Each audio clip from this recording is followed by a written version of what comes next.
Hi అండి. ఈరోజు నేను పాతకాలపు నాటి చేపల పులుసు చేసి చూపిస్తానండి. చేప ముక్కలు ముందే నేను ఉప్పు కారం పసుపు కలిపి పెట్టేశాను. అందులోకి 2 ఉల్లిపాయలండి, ఒకటి మాదిరిగా ఉంది మీడియం సైజు, ఒక చిన్న ఉల్లిపాయ, 2 ఉల్లిపాయలు. ఇప్పుడు ఉల్లిపాయలు మనం కట్ చేసి పెట్టేసుకుందామండి. ఇదిగోండి ఉల్లిపాయలు 2 కట్ చేశాను. ఇప్పుడు మనము మిక్సీలో వేసుకుందాము. ఉల్లిపాయల ముక్కలు పేస్ట్ చేసుకుందాము. ఇదిగోండి ఉల్లిపాయలు నేను మిక్సీ పట్టేసాను. ఇప్పుడు కూర కలిపేసుకుందామండి. ఈ ఉల్లిపాయ పేస్ట్ ఇలాగా వేయండి.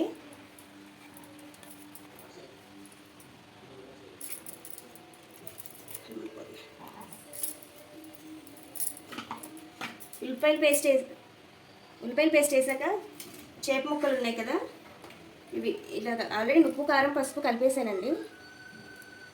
పేస్ట్లో చేప ముక్కలు వేసేసుకోండి.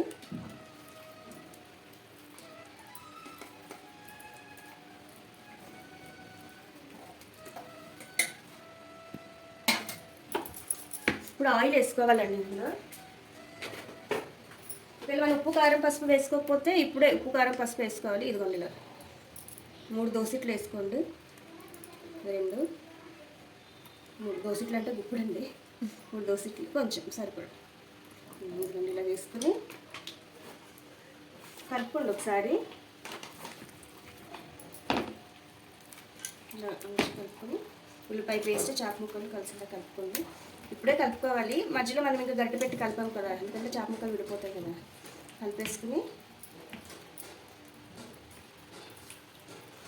నేను ఉప్పు కారం వేసేయను అన్నాను కదా, ఒకవేళ మధ్యలో చూసుకుందాము, అప్పుడు సరిపోకపోతే అప్పుడు మనం మళ్ళీ వేసుకుందాము. చేపల కూర ఇలా కలిపి పెడితేనే చాలా బాగుంటుందండి. ఇదివరకు ఇలాగే చేసేవాళ్ళు. కూర కూడా వండుకుంటాం కానీ దానికి అంత టేస్ట్ ఉండదు, దీనికి ఉన్నంత రుచి ఉండదు దానికి.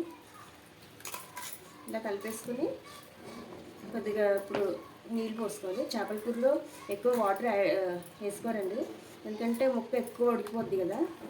చేపల కూర ముక్క ఎక్కువ ఉడికితే చెడిపోద్దండి, రుచిగా ఉండదు.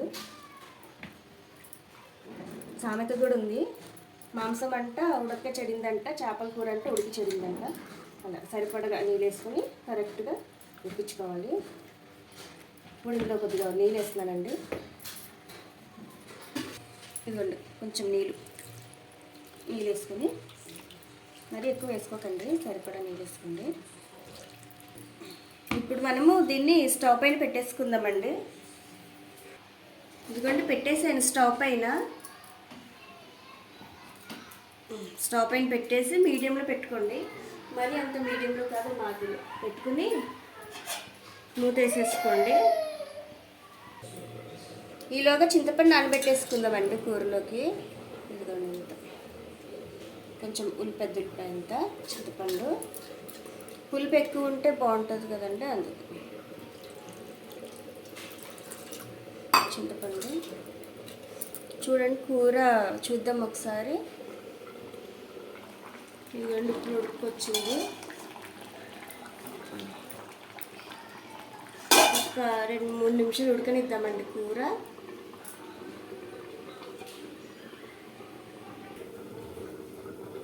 ఇదిగోండి ఉడుకుతుంది కూర. ఇప్పుడు ఇందులోకి 4 పచ్చిమిరపకాయలు చీల్చినవి వేసుకోండి. కరివేపాకు ఒక 3 రొబ్బలు కరివేపాకు ఇప్పుడు వేసుకుంటే చాలా బాగుంటుందండి. ముందు కలిపేటప్పుడు వేసేకన్నా ఉడుకుతుంది కదా, ఇప్పుడు వేసుకుంటే బాగుంటుంది. కరివేపాకు వేసుకున్నాక ఒకసారి తిప్పుకోండి. ఇలా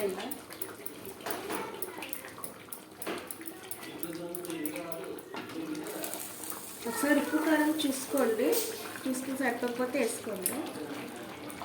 మూత పెట్టేయండి, కాస్త ఉడకనివ్వండి. ఇదిగోండి ఈలోగా మనము చేపల కూరలో కావాల్సిన మసాలా ఏదైతే ఉందో అది ప్రిపేర్ చేసుకుందాము. కొన్ని ధనియాలు, రెండోసారి వేస్తున్నానని ఏమనుకోవద్దు, నాకు అట్లా అలవాటు అయిపోయింది. కొంచెం వేసి ఎంతైనా 2 గింజలైనా వేస్తాను. ధనియాలు ఒకటేసారి వేయచ్చు, కానీ అలా సెకండ్ టైం వేయడం అలవాటు అయిపోయింది ఎందులోనైనా, అందుకే అలవాటు ప్రకారం. జీలకర్ర ఇప్పుడు దీన్ని పొడి చేసుకుందామండి. ధనియాలు ధనియాలు జీలకర్ర అయ్యాయి. ఇప్పుడు 4-5 అన్ని 5 రెబ్బలు వెల్లుల్లి వేసి పేస్ట్ చేసుకోవాలండి. ఇప్పుడు ఇది కూడా ఫిష్ మసాలా రెడీ అయిపోయింది. ధనియాలు జీలకర్ర వెల్లుల్లిపాయి ఇదే వేసుకోవాలండి. చాలామంది ఫిష్ కర్రీలో ఏంటంటో మసాలాలు వేస్తుంటారు, అసలు చేపల కూర టేస్టే రాదు. ఇదివరకు ఇలాగే వేసేవాళ్ళండి మా అమ్మమ్మ మా నాన్నమ్మ, కానీ నాకు అలా గుర్తు, అందుకని ఇప్పటికీ చేపల కూర ఇలాగే వండుతామండి. చూద్దామండి కూర. చూడండి కూర అవుతుంది, ఎంత కలర్ఫుల్గా ఎంత బాగుందో. ఇప్పుడు ఇందులో ఏదైతే చింతపండు ఉందో చింతపండు కలిపేసుకుని పులుసు తీసేసుకుని చింతపండు వేసేసుకుందామండి అందులో. ఇదిగోండి చింతపండు పులుసు వేస్తున్నాను చేపల కూరలో.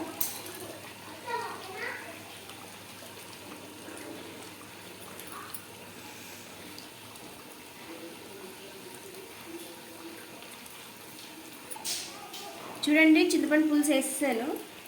తిప్పుకుందాం ఒకసారి, కుదుపాలి అటు ఇటు ఇటు అటు. గరిటె పెట్టకూడదండి, గట్టి పెడితే ఏంటంటే చేపల కూర అనేది చేప అనేది విడిపోతుంది. కుదుపుకున్నాక కాసేపు అలా ఉడకనిద్దామండి, మూత పెట్టేసుకుందాము. ఇదిగోండి అయిపోయింది చేపల పులుసు. ఇది ఆయిల్ తేలుతూ ఉడక కూడా నుంచి నీట్గా ఉడికిపోయింది. ఇది మీరు కూడా ఇలాగే ఈ స్టైల్లో పాతకాలపు నాటి చేపల పులుసు చేసి చూసుకోండి, చాలా రుచిగా ఉంటుంది. ఎలా వచ్చిందో నాకు కామెంట్ బాక్స్లో చెప్పండి. ఇంకా మీకు ఏమేమి వీడియోస్ కావాలో చెప్తే నేను చేస్తాకి ప్రయత్నిస్తాను. Thank you for watching. Have a good day. Bye.